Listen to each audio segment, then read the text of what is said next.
오늘 말씀 사도들이 주께 여짜오되 우리에게 믿음을 다하소서 이 요청한 이 말씀 자체가 어떤 상황 가운데 그 제자들이 이 말씀을 이 요청을 했는가, 이것을 우리가 이해하는 것은 상당히 중요합니다. 예수님은 어떤 행위를 하신 것이 아니고 제자들이 이 요청을 할 때 계속 말씀을 가르쳤어요. 천국 복음을 가르쳤고, 오늘로 이야기하면 목사가 계속 설교하는 중이었습니다. 계속 이제 설교하는 그런 중에 이 제자들이 이렇게 손을 들어서 뭐라고 이야기했는가 하니까, 주님, 우리의 믿음을 더해 주십시오. 달리 이야기하면 우리의 믿음을 더 강하게 해 주십시오 하는 이 말씀이에요. 그래서 이제 예수님은 어떤 말씀을 이렇게 설교를 하셨는데, 갑자기 제자들이 손을 들면서 이제 우리에게 믿음을 다하소서 이렇게 요청을 했을까? 이거는 대단히 그런 중요한 그런 의미예요. 그래서 다는 모르겠고 다는 살펴볼 수가 없고, 이 몇 가지를 살펴보면 이게 이제 뭔가니까, 제일 첫 번째로 예수님은 어떤 설교를 하셨는가 하니까, 부자와 거지 나사로 이 예화를 들어서 이 제자들에게 막 가르친 거예요. 그래서 부자는 이 땅에 살 때 엄청 잘 살고, 이 나사로는 엄청 못 살고 이렇게 이제 살았는데, 둘 다 이래 죽어버린 거예요. 둘 다 이제 죽게 되니까 이 거지 나사로는 어디 가느냐? 아브라함의 품에 이래 안겼어요. 아브라함의 품에 안기고, 이 부자는 뭐냐니까 이 음부에 들어간 거예요. 그러다 보니까 그 음부에서 너무 고통스럽고 힘들다 보니까 아브라함에게 뭔가를 한 가지 요구를 했습니다. 뭘 요구를 했는가 하니까, 내가 세상에서 살 때는 아무것도 몰랐는데, 내가 이렇게 음부에 오다 보니까 너무 고통스러우니까 이 땅에 아직 죽지 않은 우리 다섯 형제가 있는데, 그 아브라함이요, 이 죽은 나사로를 살려가지고 다시 보내가지고 우리 형제들에게 절대로 음부에 가면 안 된다, 우리가 소위 이야기하는 지옥 가면 안 된다 하는 것을 전하게 해달라 하는 것을 요청을 이래 하는 예화적인 거라는 설교였습니다. 그때 아브라함의 그런 대답이 어떤 대답이었느냐? 이건 함께 한번 읽어보는 게 좋겠네요. 누가복음 16장 29절에서 31절입니다. 읽어봅니다. 아브라함이 이르되 그들에게 모세와 선지자들이 있으니 그들에게 들을지니라. 이르되 그렇지 아니하니이다. 아버지 아브라함이여, 만일 죽은 자에게 그들에게 가는 자가 있으면 회개하리이다. 이르되 모세와 선지자들에게 듣지 아니하면 비록 죽은 자 가운데서 살아있는 자가 있을지라도 그 남을 받지 아니하리라 하였다 하시니라 하는 이 부분입니다. 그러면 이거는 예수님이 뭘 가르치는가니까 이걸 가르쳐요. 많은 사람들은 어떤 이적이나 이 지옥 간 사람이 딱 와가지고, 그죠? 지옥은 이런 곳이었다, 이렇게 이야기해주면, 혹은 뭐 한상종에 쓰든지 어떻게든지 천국을 경험한 사람이 딱 와가지고 막 사람들을 모아놓고 천국은 반드시 있습니다, 천국은 이런 곳입니다, 막 이렇게 이야기를 하게 되면 사람들이 막 이 회개할 것 같고, 그 다음에 이 믿음 자체가 더할 것 같다 하는 그런 생각이 드는데, 예수님은 그렇지 않다 하는 그 말씀이에요. 그러면서 예수님의 가르침의 요지는 뭐냐니까, 그들에게는 모세도 있고 선지자도 있고, 요즘 같으면 이 목사들이 있으니까 그 목사들이면 충분하다. 그래서 죽은 이 나사로를 안 보내고 그 목사들이 있으니까 그 목사들이 설교를 듣는 것, 그것만으로 충분하다, 이렇게 예수님이 말씀하시는 거예요. 그런 이런 이제 설교를 이제 하고 있는 거예요. 그러고 이제 두 번째 이 설교가 어떤 설교인가니까 이거는 이제 성경을 먼저 읽어보겠습니다. 누가복음 17장 1절 2절입니다. 1절 2절 함께 읽겠습니다.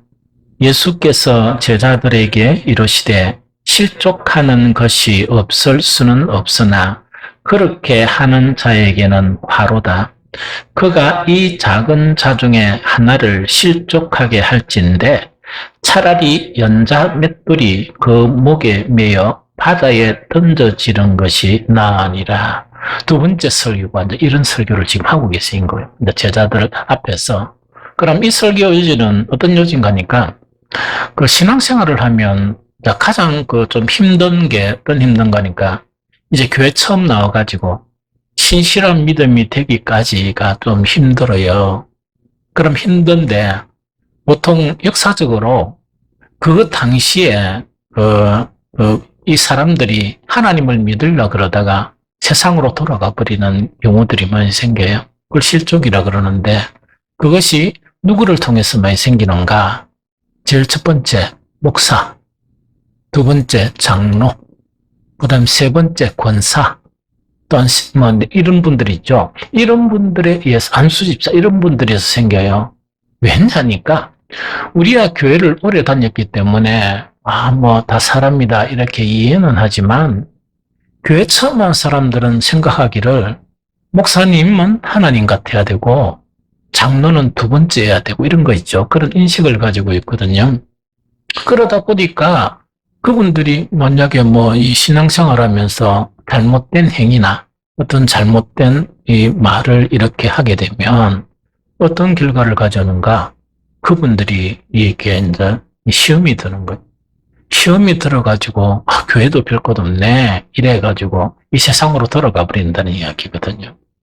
그런데 예수님의 가르침은 뭐냐? 그런 일들이 완전하게 없을 수 없다.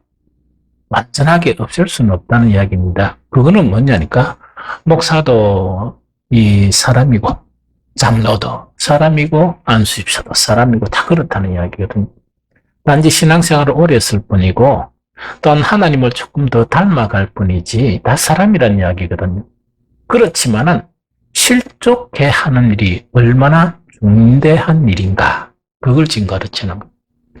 또 실족하는 것이 얼마나 중요한 일인가 하는 것을 가르치는 거예요. 그러면서 그 작은 자 하나를 실족시키는 것보다 차라리 뭐가 더 나느냐? 연자맷돌이 있죠. 연자맷돌을 탁 이렇게 지어가지고 바다에 풍덩 빠뜨리는 그것이 훨씬 낫다는 그 이야기입니다. 그럼 여기서 연자맷돌이라는 건 뭐냐? 옛날 고대에 이제 곡식 자체를 이제 가지고 이 음식을 만들기 위해서는 맷돌을 사용했는데 맷돌은 두 가지가 있었어요. 하나는 뭐냐? 집에서 가정에서 이래 돌리는 그런 맷돌이 있었고 하나는 가정에 말고 방앗간 가면 이 큰 맷돌 있죠. 맷돌이 있는데 그건 사람이 못 돌리가 뭐냐 낙이나 소나 탁 해가지고 막 빙빙 돌면서 이렇게 그게 대량 이렇게 이 뭡니까 생산하는 그것이 있었거든요. 연자맷돌이라는 거는 가정에 쓰는 게 아니고 방앗간에 쓰는 큰 거 있죠. 그걸 딱 달아가지고 이렇게 바다에 빠뜨리는 게 낫다. 그거 지금 가르치는 거예요. 그래서 믿음을 지키는 것은 대단히 중요한데 우리의 그런 허물 때문에 또 우리의 덜 성숙한 그런 인격 때문에 사람을 실족하게 하는 일은 차라리 이 연자맷돌, 그래서 이 연자맷돌 달리는 것은 뭐냐니까 로마 시대에서 이 사회에서 악한 범죄를 저지를 때는 그 형벌이 있는데 하나는 십자가라는 형벌이 있어요. 이 예수님께서 진 십자가 형벌이 있고 하나는 뭐냐니까 탁 잡아가지고 그 방앗간에 쓰는 큰 맷돌 있죠. 그걸 탁 감아가 빠져버리는 거예요. 그래서 차라리 한 사람을 실족시키는 것보다 그 형벌을 받는 게 더 낫다. 왜냐니까 실족 자체는 그 지옥을 의미하고 지옥의 형벌은 너무나 끔찍하다 하는 그 사실을 이렇게 가르치시는 거예요. 그래서 이제 이걸 이제 가르치거든요. 그 다음에 세 번째 설교가 어떤 설교인가 하니까 이런 설교예요. 만약에 이 형제가, 이때 형제라는 것은 누구를 이야기하는가? 한 가정의 그 형제를 이야기하는 게 아니고, 오늘 같으면 우리 성도들을 이야기해. 이 성도. 거기 성도들을 이야기하는데, 성도 중에 어떤 사람이 니한테 잘못을 저질렀는데, 그것도 1년에 한두 번 저지르는 게 아니고, 하루에 7번을 저질렀단 말입니다. 그럼 깜짝 놀라겠죠? 7번 잘못을 저질렀는데, 그 형제가 와서 7번 잘못했다고 용서를 구하면 용서해주라. 요 설교였습니다. 그래서 제자들이 손을 번쩍 들기 이전에 이 세 가지 이 설교가 시리즈로 이렇게 이제 설교를 하고 있는 그런 상황이었어요. 이럴 때 제자들이 뭔가니까 손을 들면서 뭐를 이야기하는가? 우리에게 믿음을 다하소서. 갑자기 이 질문을 하는 거예요. 그러니까 설교 내용 질문도 아니고 뭐를 갖다가 요청한다고요? 우리에게 믿음을 다하소서. 이렇게 질문을 탁 하는 거예요. 그런데 이 질문에 대해서 예수님은 아주 짧게 대답하시고 또 뭐 하시느냐? 또 설교를 계속 하시는 거예요. 또 설교를 계속 하십니다. 그런데 갑자기 중간에 우리에게 믿음을 다하소서 이렇게 딱 이야기하니까 예수님은 딱 한 말씀 하세요. 한 말씀 하시고 무시해버리고 다시 설교를 하시는 거예요. 그 한 말씀 하신 것이 바로 뭐냐? 거기 누가복음 17장 6절입니다. 주께서 이르시되 너희에게 겨자씨 한 알만한 믿음이 있었더라면 이 뽕나무들어 뿌리가 뽑혀 바다에 심기어라 하였을 것이요 그것이 너희에게 순종하였으리라 하는 요 말씀입니다. 요 말씀의 핵심 요지는 뭔가니까 우리에게 믿음을 더해 주십시오 하면서 제자들이 딱 요구했죠. 딱 요구하니까 예수님이 너한테는 겨자씨 한 알만한 믿음도 없다. 그거 지금 이야기해 주는 거예요. 자, 우리에게 믿음을 더해달라는 거는 우리한테 믿음이 좀 있다는 이야기죠? 우리한테는 믿음이 좀 있는데 이걸 갖다가 더 크게 강화시켜 주십시오 이라니까 예수님이 무슨 말씀하신가 하니까 오해하지 마라. 너한테는 강화시킬 믿음이 없고 너한테는 겨자씨 한 알만한 믿음이 없다. 요렇게 이야기하신 거예요. 참 신기하죠. 그래서 정말 이거는 참 이렇게 이 예수님 제자들의 그런 이 요청하고 이 예수님이 요지가 너희에게는 믿음이 겨자씨 한 알만한 믿음이 없다 하는 이 요청과 예수님의 답변이 있죠. 이거 온전하게 이해를 못하면 우리도 나중에 어떻게 되는가? 우리는 제법 믿음이 있다고 이렇게 이야기했는데 똑같은 이렇게 이 예수님의 말씀을 듣게 돼요. 너희들은 겨자씨 한 알만한 믿음도 없는 자다. 이런 이야기를 듣게 돼요. 그래서 오늘 이 말씀은 대단히 중요한 그런 말씀이다 하는 그런 부분이죠. 그러면은 오늘 이 제자들이 요청한 거하고 예수님이 탁 설교를 탁 마치면서 간단하게 뭐라고요? 너희들에게는 겨자씨 한 알만한 믿음이 없다. 이 대체 이게 어떤 상황인가? 이게 어떤 의미인가? 이거를 참 잘 알아야 돼요. 이거는 두 가지로 접근할 수 있습니다. 한 가지 접근은 이거죠. 딴 거는 잘 모르겠고 부자나 이런 거는 잘 모르겠는데 마지막에 설교한 거 이걸 딱 보니까 몇 번 용서라? 7번이나 용서라 이래 딱 하니까 제자들이 가만히 생각하니까 우리는 그 정도가 아니기 때문에 우리에게 믿음을 더해달라 이런 의미일 수도 있다는 이야기죠. 다른 하나는 뭔가니까 제가 오늘 설교하고자 하는 거는 다른 하나 이걸 가지고 설교를 하는 건데 이게 뭔가니까 예수님이 설교를 하세요. 그 설교를 하시는데 이 뭡니까 이 거짓 나사라와 이 부자 예화도 들어서 설명을 하시고 또 실족하는 그런 부분에 대해서도 막 이렇게 강조하며 설교를 하세요. 뿐만 아니고 네 형제가 하루에 7번 회개하면 7번 다 용서해주라 이래 설교를 하셨는데 예수님의 설교는 듣기는 들려요. 듣기는 들리는데 큰 자기 속에서 어떤 관심이나 이런 부분이 조금 없는 거예요. 이 무슨 말인지 알겠죠? 관심이 좀 없는 거라. 없고 이 제자들은 뭐냐? 오직 한 가지 자기들에게 관심 있는 부분이 있었는데 그게 뭐냐니까 큰 믿음이었어.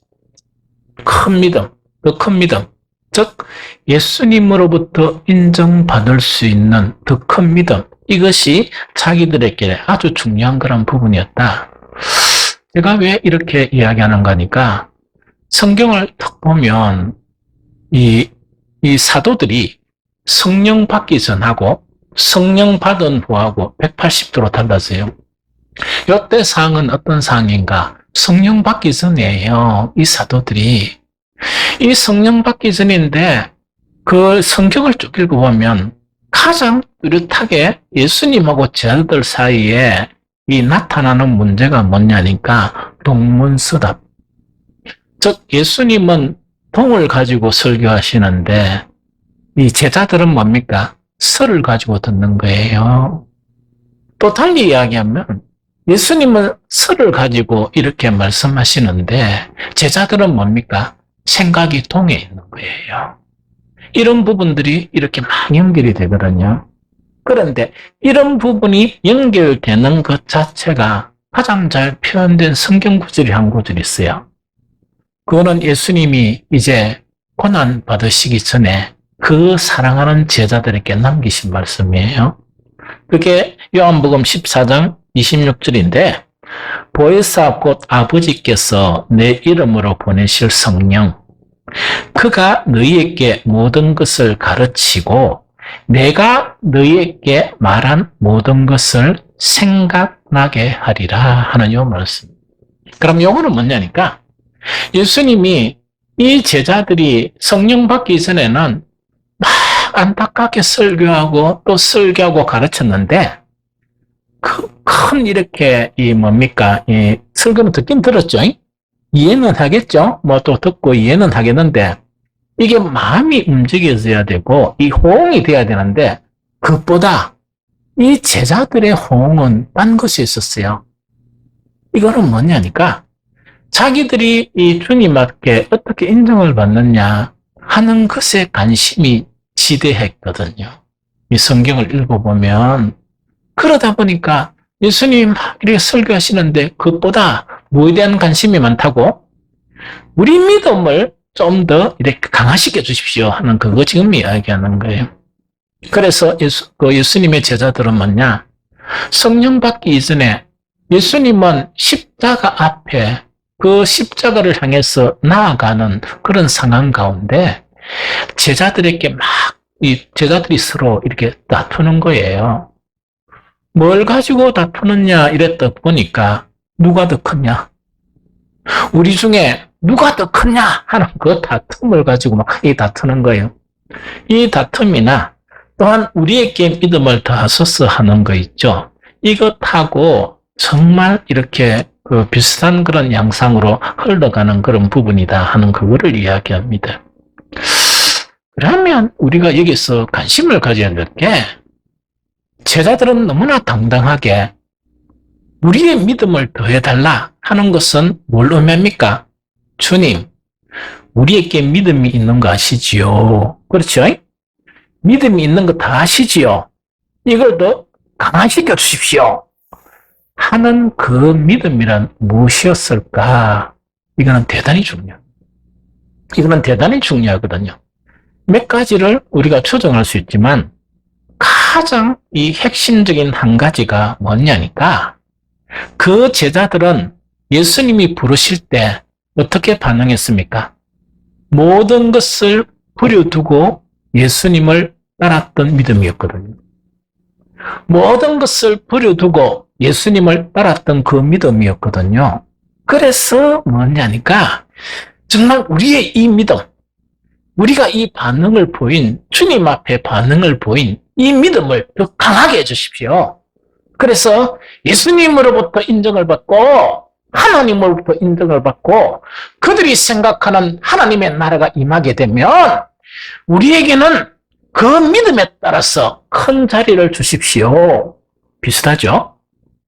비슷하죠? 그래서 이 믿음을 이야기하는 거예요. 그런데 제가 말씀드린 이것 자체는 제자들의 마음속에요. 이렇게 딱 생각을 가지고 있는 그 생각을 가지고 있었거든요. 그걸 어떻게 아는가니까 예수님의 설교 중에서 부자가 하늘나라 가는 것은 뭐가요? 낙타가 어디에 가는 것보다 그 어려운 그런 여러 가지를 설교를 하니까 이 제자들의 그런 반응 자체가 뭔가니까 누가 그러면 천국 갈 수 있습니까? 하면서 제자들은 마지막 카드를 예수님께 제시하는 거예요. 뭘 제시하는가? 모든 것을 버려두고 주님을 따른 우리들은 어떻게 됩니까? 그거를 내세워요. 이 무슨 말인지 좀 알겠죠? 그러면 여기서 제자들이 뭐를 이야기하는가? 우리의 믿음을 강화시켜 주십시오 하는 그 믿음 자체는 어떤 믿음인가?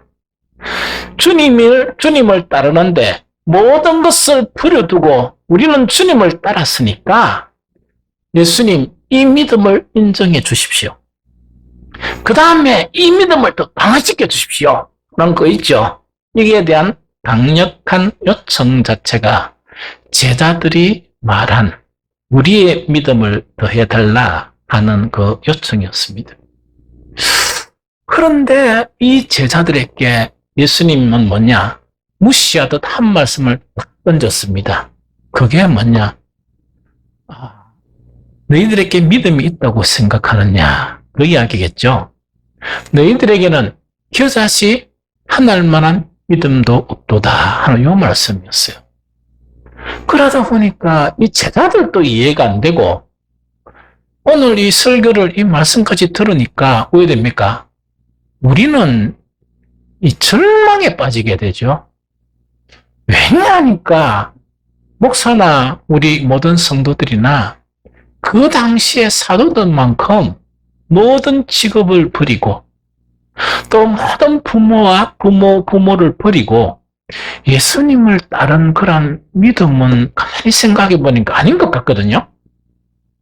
그런데 그런 믿음이 겨자씨 하늘마다 믿음도 안 된다 이랬으니까 그럼 우리는 어떻게 해야 됩니까? 우리는 어떻게 해야 되느냐 하는 그런 이 좌절감이 생기기 쉽죠.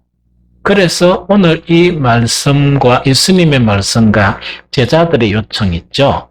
이 상관관계를 우리가 너무나 이렇게 잘 이해를 해야 된다 하는 그거를 이야기죠. 어쨌든 간에 해답은 조금 미루고 예수님은 그 설교를 하시다가 제자들이 우리의 믿음을 대해서 하니까 말씀을 던지면서 너가 믿음이 있구나. 너가 믿으면 겨자씨 하늘마다 믿음도 못 된다. 말씀하시고 무시해버리고 계속 설교를 하시는 거예요. 또 그 설교하시는 내용 자체를 또 우리는 읽어볼 필요가 있습니다. 누가복음 17장 7절에서 10절 말씀이에요. 누가복음 17장 7절에서 10절 말씀입니다. 함께 읽도록 하겠습니다. 너희 중 누구에게 밭을 갈거나 양을 치거나 하는 종이 있어 밭에서 돌아오면 그대로 곧 와서 앉아서 먹으라 말할 자가 있느냐? 도리어 그대로 내 먹을 것을 준비하고 띠를 띠고 내가 먹고 마시는 동안에 수종 들고 너는 그 후에 먹고 마시라 하지 않겠느냐? 명한 대로 하였다고 종에게 감사하겠느냐? 이와 같이 너희도 명령을 받은 것을 다 행한 후에 이르기를 우리는 무익한 종이라 우리가 하여야 할 일을 한 것뿐이라 할지니라 하는 요 말씀입니다. 그럼 이 말씀 자체가 또 그렇게 그 믿음을 다소사하니까 무시해버리고 이 설교를 하시는 거예요. 그럼 이 설교는 뭐냐니까 그 당시에 주인하고 종을 비교하는 거예요. 종을 비교하니까 이 종은 뭡니까? 주인이 시키는 걸 다 해야 됩니다. 다 해야 되는데 이 주인은 뭡니까? 어디 좀 쉬다가 놀러 갔다 와가지고 저녁 때가 됐다, 그죠? 저녁 때가 떡 됐는데 주인이 이거 너가 고생했지? 내가 밥 차려줄게. 밥 먹으나 요래 하겠냐? 안 그러면은 밥 차리라 요래 하겠느냐 이야기거든. 그러면 밥 차리라 하는 것이 당연하고 주인이 명령한 것을 지키면서 힘들고 피곤할지라도 밥을 다 차려주고 주인이 밥 잡수실 때까지 다 이렇게 모든 시중을 들다가 주인이 상치하라 하면 그때 상치하고 종이 먹지 않겠느냐. 그 종이 주인이 명령한 것을 지킨다고 한들 그 주인에게 뭔가를 요구할 수 있느냐 하는 그 이야기거든요. 그러면서 그 제자들에게 뭘 가르치는 거니까 하나님의 말씀을 지키고 하나님의 명령한 대로 너희가 행했다고들 한들 너희가 하나님 앞에 뭔가를 요구할 권한이 있겠느냐. 단지 얼마나 충성되고 얼마나 많은 일을 했다 손치더라도 정말 그 하나님 앞에서는 나는 단지 무익한 종입니다. 이렇게 고백하는 것이 당연하다. 그걸 가르치죠. 좀 이해되죠? 그러면서 예수님은 탁장이 바뀌면서 어떤 사건을 통해 가지고 이 제자들의 요청하고 이 예수님의 말씀이 있죠. 우리에게는 이 모든 것을 버려두고 예수님을 따른 믿음이 있는데 더 큰 예수님의 인정을 받기 위해서 우리에게는 믿음을 더해 주십시오. 이렇게 요청하는 그런 제자들에게 예수님은 상무시하면서 너희들의 믿음은 겨자씨 하늘 만한 믿음도 아니다.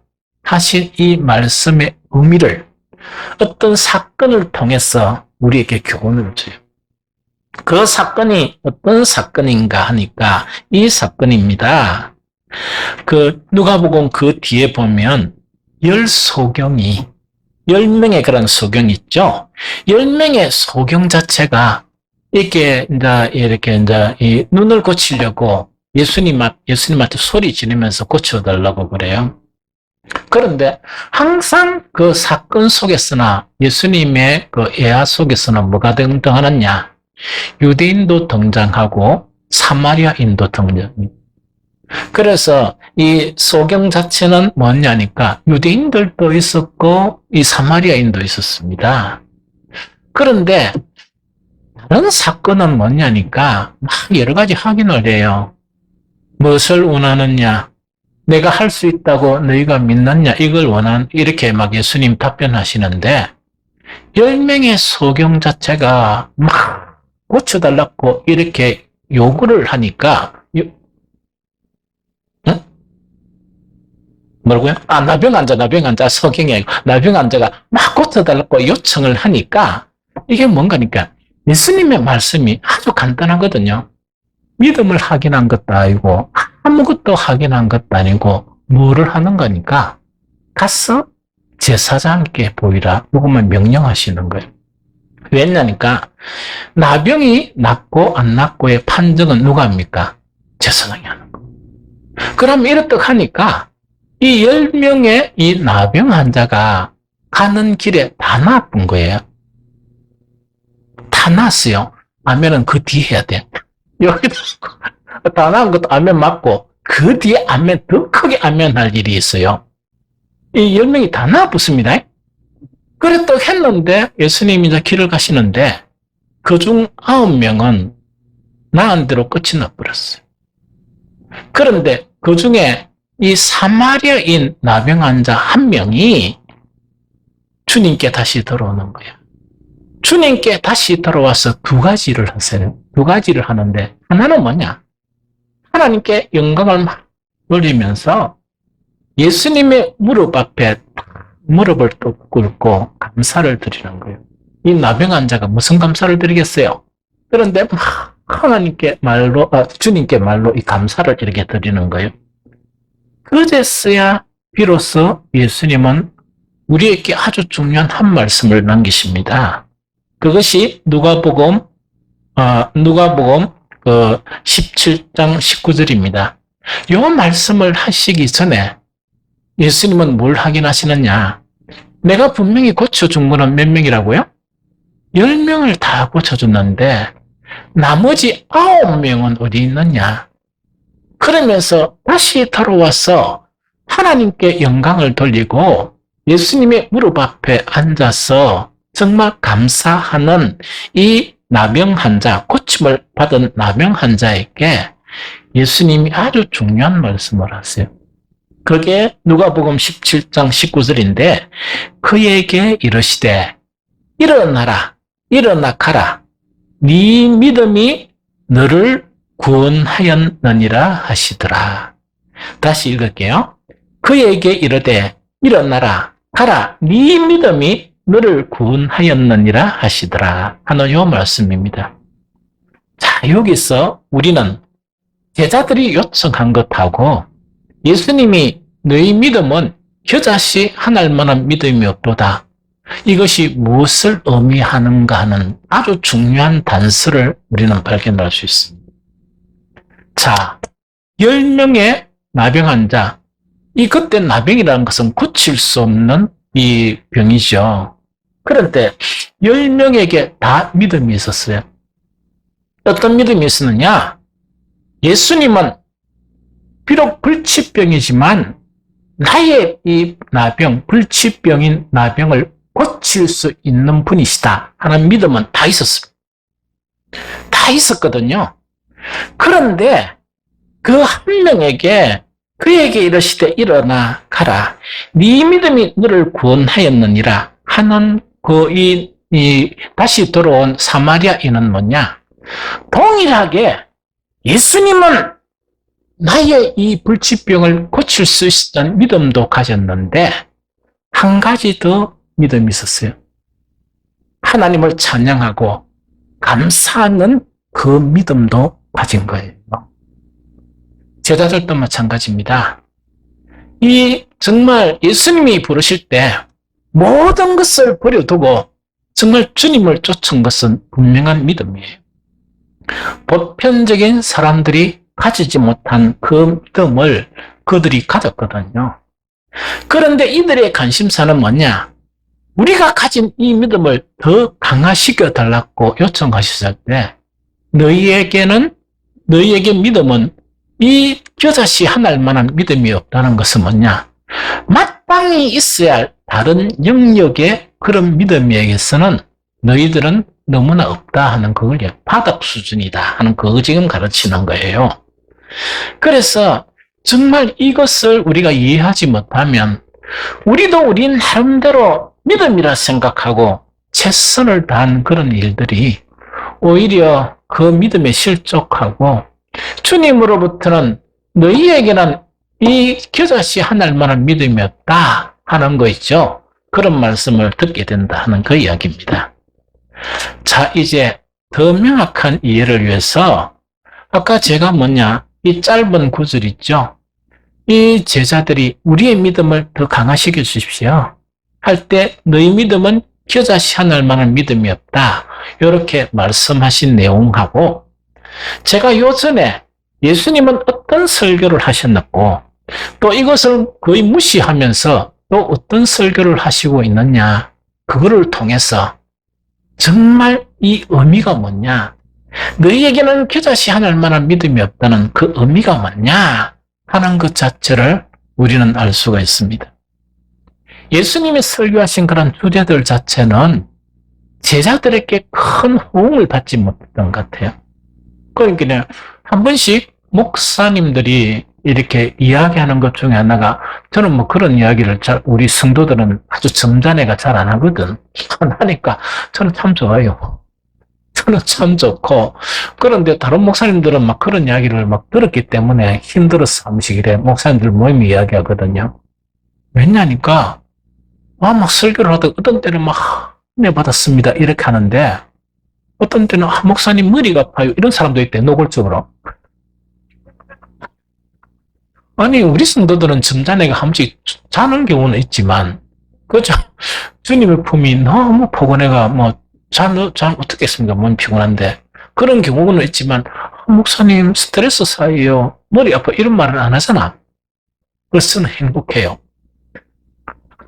엄청이 뭐, 그러고, 이제 그런 이유가 있대요. 그거는 뭐냐니까, 목사가 전하는 보통 이것은 뭐냐, 목사 말이 아니고, 하나님의 말씀을 설명하는 거거든. 그런데 사람의 성향에 따라서 이래요. 그래서 우리 사모님은 모든 이 땅의 사모들은 목사의 선생이에요. 목사의 선생이라는 건 뭐냐? 나는 가장 많이 듣는 거는 뭐냐? 탁, 이제 밥 주고 난 다음에 앉아보세요 하면 내가, 야, 너 뭐 일 있구나. 탁 앉으면 늘 한마디씩, 목소리가 왜 그래요? 성도들이 지치가 오는데 그 힘없는 목소리가 왜 그래요? 이래요. 그래서 오늘 아침에도 뭐냐니까, 오늘 간단하게 당신이 잘하는 토마토하고 계란하고 이래가지고 이래 해가지고 무 계란만 또 희비리하게 설교하려고 한 밥을 탁 주는데 밥이 너무 먹기 싫은 거예요. 그래서 내가 오늘은 좀 이렇게 믿게 해야 되겠다 이런 거 있죠. 나 그런 이야기를 엄청 듣거든요. 그래서 어쨌든 간에 뭔가니까 예수님이 설교한 그 모든 내용, 이건 어떤 내용인가니까 이 제자들의 믿음을 온전하게 하기 위한 말씀이었어요. 이게 무슨 말 알겠습니까? 이 제자들의 믿음을 온전하게 하기 위한 그런 믿음이었는데, 제자들은 어떤 문제를 가졌느냐? 자기들이 주장하는 그 믿음 있죠? 즉 모든 것을 버려두고 주님을 쫓았나이다 하는 그 믿음 있죠? 이것에 지대한 관심을 가지고 있는 거예요. 관심을 가지면서 이걸 갖다 강화시키기를 원했는 거예요. 그래 떡 하니까 우리의 믿음을 강화시켜 달라고 하니까 예수님은 지금 뭐 하고 계셨습니까? 그 제자들의 믿음을 온전하게 하기 위해서 계속 설교를 하고 계셨죠? 그대로 순종하고 그대로 따르면 온전한 사도가 되는 거예요. 온전한 믿음이 되는 거예요. 그런데 그 관심이 없는 거예요. 관심이 없다 보니까 뭔가니까 우리의 믿음을 더해달라. 즉 내가 얼마나 충성스럽게 주님을 따랐습니까? 이 믿음을 더해달라. 이것을 이렇게 요청을 한 거예요. 예수님의 설교를 분석하면 이렇습니다. 부자와 거지 나사로의 예화가 어떤 예화인가니까 많은 사람들이 기적을 이렇게 따라요. 그런데 예수님은 뭐냐?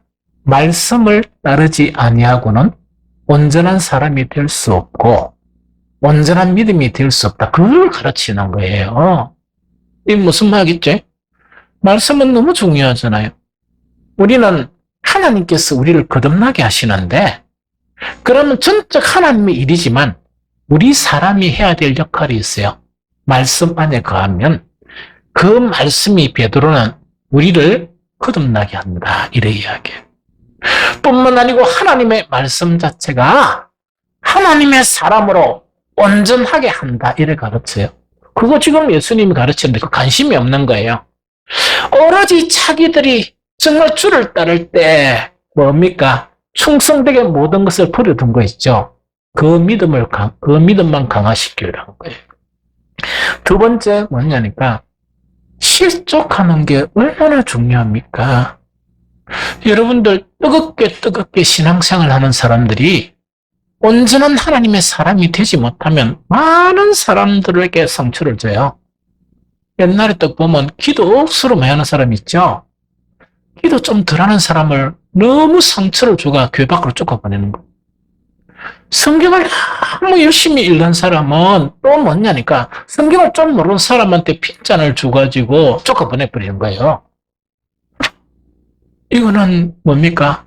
하나님은 모든 사람의 그런 구원을 위해서 힘쓰고 애쓰고 목사는 그 구원을 위해서 복음을 막 이렇게 외치는데 엉뚱짓이라.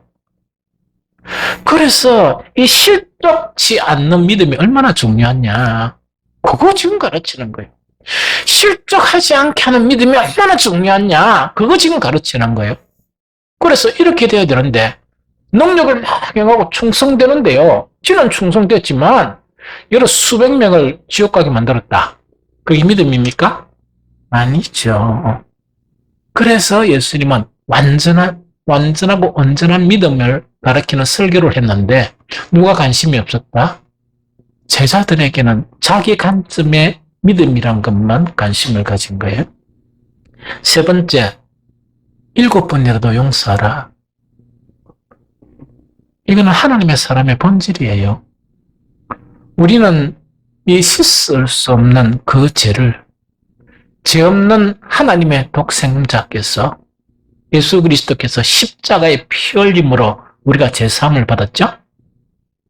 참 믿음의 사람들은 내가 그렇게 용서를 받았으니까 나도 용서해야 되겠다 하는 용서하는 믿음이 형성이 돼요. 그래야 온전한 믿음이 되죠. 뿐만 아닙니다. 일명의 이 나병 환자 있죠? 고침을 받은 나병 환자를 통해서 가르치고자 하는 것은 뭐냐? 믿음은 모든 영광은 하나님께 돌리고 하나님께 감사하는 것이 참 믿음이다. 아무리 능력이 많더라도 계속 불평하고 감사할 줄 모르는 것을 어떻게 믿음이라고 할 수 있느냐 하는 것을 이렇게 예수님은 가르치는 거예요.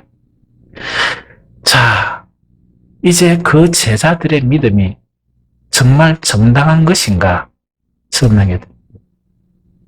이 제자들은 자기들은 우리는 믿음입니다. 우리 외는 아니고 우리 12명 중에 하나는 좀 아닌 것 같으면은 11명 중에서도 내가 제일 큰 자다. 왜? 나는 모든 것을 버리고 주님을 쫓았다 하는 그 믿음의 결과는 어떻게 되느냐?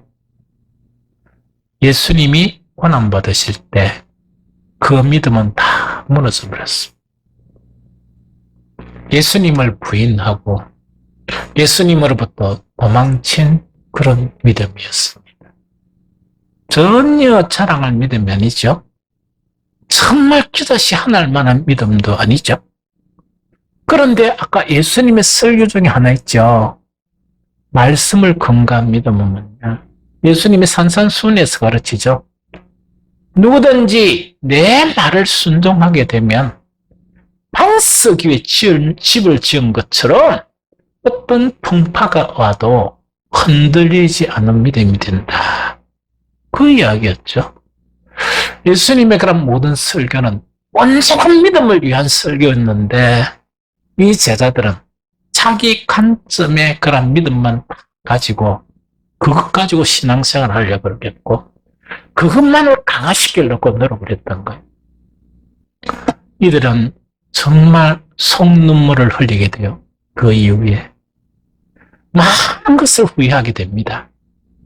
예수님이 십자가에 달리시고 달리는 과정 속에 이 베드로는 내가 제일이라고 하는 베드로는 3번이나 예수님을 부인하게 되는 그런 큰 상처를 가게 됩니다. 그러면서 예수님이 약속하신 성령을 받은 이후에 믿음의 관점이 달라져 버립니다. 정말 성령 받기 이전에는 내가 생각하는 이 믿음이 믿음이다 이렇게 생각했는데 성령 받고 난 이후에 베드로는 무엇을 고백하느냐 함께 읽도록 하겠습니다. 베드로후서 1장 1절입니다. 함께 읽겠습니다. 예수 그리스도의 종이며 사도인 시몬 베드로는 우리 하나님과 구주 예수 그리스도의 의를 힘입어 동일하게 보배로운 믿음을 우리와 함께 받은 자들에게 편지하노니 하는 이야기입니다.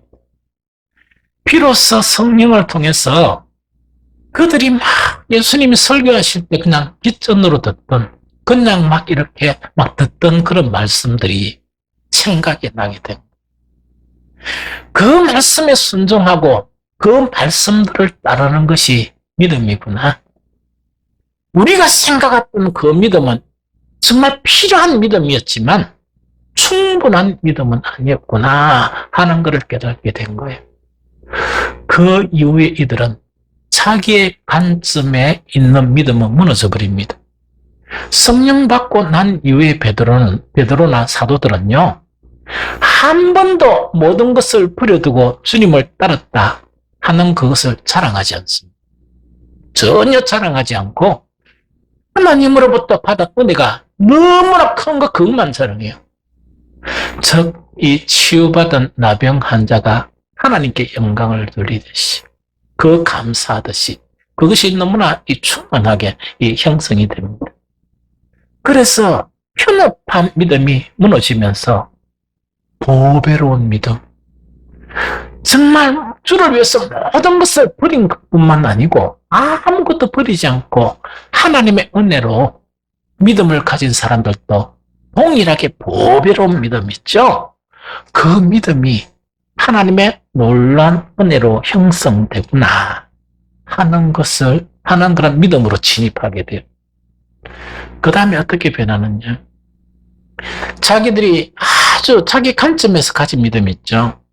우리는 모든 것을 버려두고 주를 쫓았나이다.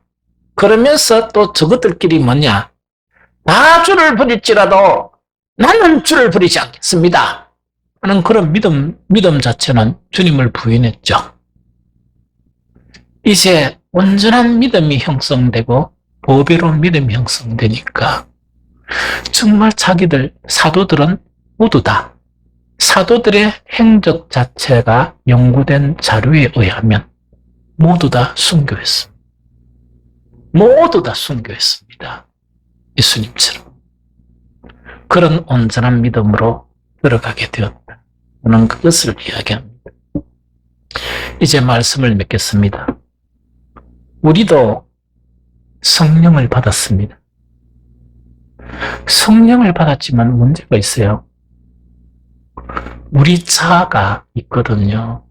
그래서 예수님은 그것을 아시고 너는 네 자신을 부인해야 되고 날마다 네 십자가를 지고 나를 쫓아야 된다. 이거는 뭐냐니까 성령도 받았지만 우리 자아가 있거든요. 자아가 있는데 이 자아만 활동하는 게 아니고 악한 영 자체가 이 자아를 부추기거든요. 또 이 세상은 뭐냐? 사탄의 왕국이거든요. 눈에 다 보이는 것이 이 사탄의 왕국이거든요.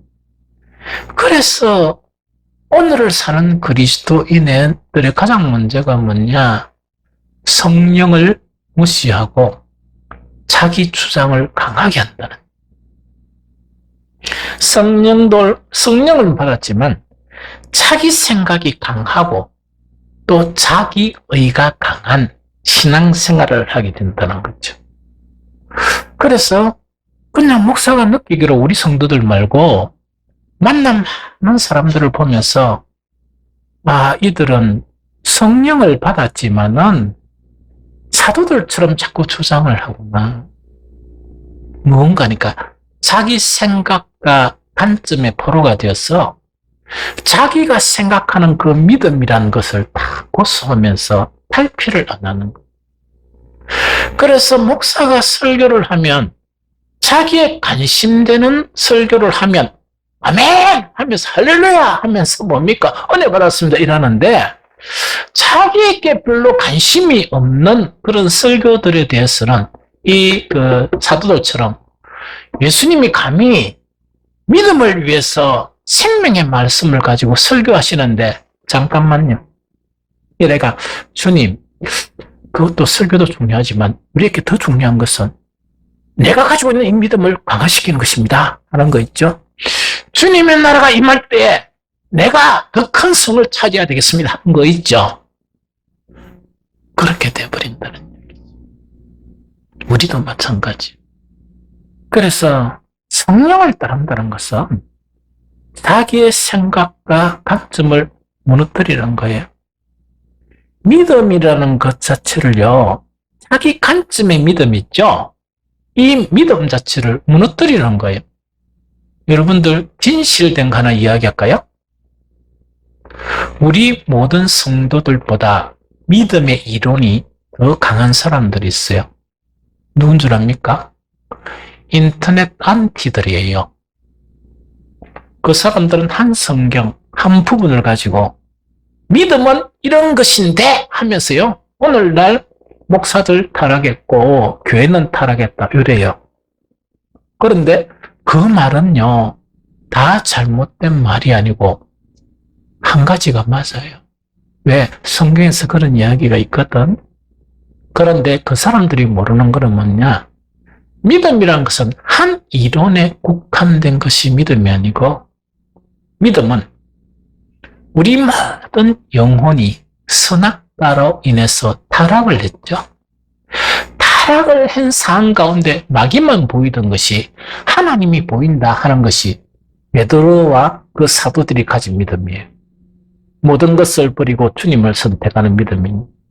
그것뿐만 아니고 우리는 우리 안에 있는 사단의 모든 속성들을 하나님의 말씀을 통해 가지고 새롭게 되어서 정말 잃어버린 하나님의 형상을 가지게 되는, 이것이 온전한 사람이고 온전한 그런 믿음이다 하는 그 부분이죠.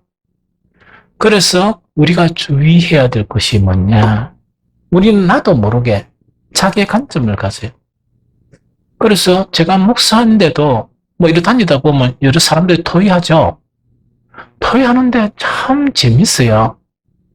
그래서 또 목사처럼 그래 토의를 해요. 그 신분은 뭐냐? 서리 집사. 안 그럼 이런 사람들이 믿음이 없다고 하는데 그 말이 전혀 틀린 건 아니거든요. 그러나 성경 전체를 보면 그것만 주장하면 바로 뭐냐? 예수님이 말씀하시는 너희 믿음은 겨자씨 한 알만큼의 믿음도 아니다 하는 그것으로 전락하게 되거든요. 그래서 우리 모두 다가 과제가 뭐냐? 우리의 생각 안에 그 믿음이란 영역을 가다 놓으면 안 됩니다. 그것을 만약에 가다 놓으면 왜 되느냐? 하나님의 생명의 말씀에 대한 진지함이 없어서요.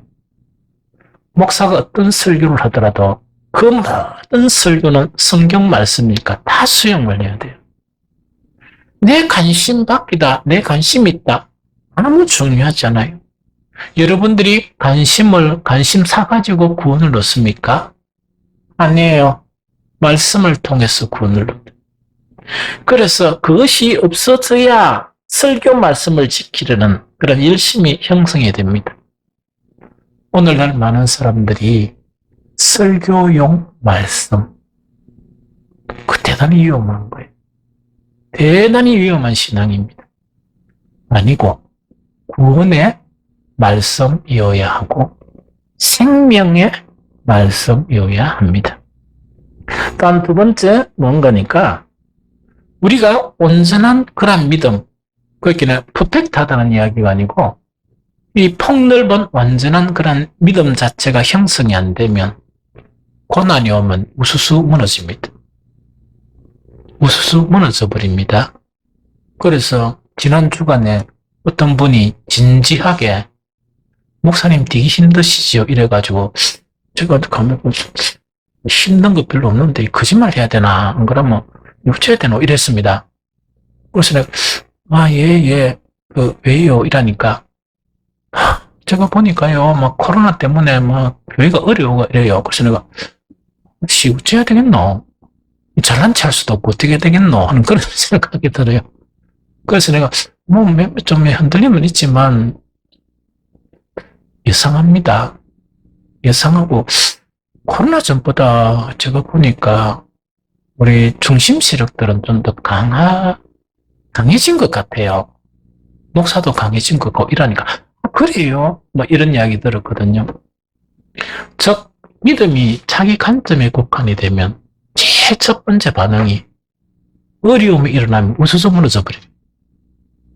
그 다음에 세 번째 뭐냐니까 주님이 책망한 자기 관점의 신앙을 믿음을 버리지 못하면 너희들은 겨자씨 하나일 만한 믿음도 아니다 하는 그런 평가를 받게 됩니다. 그래서 성경의 모든 말씀은 어떤 말씀이냐?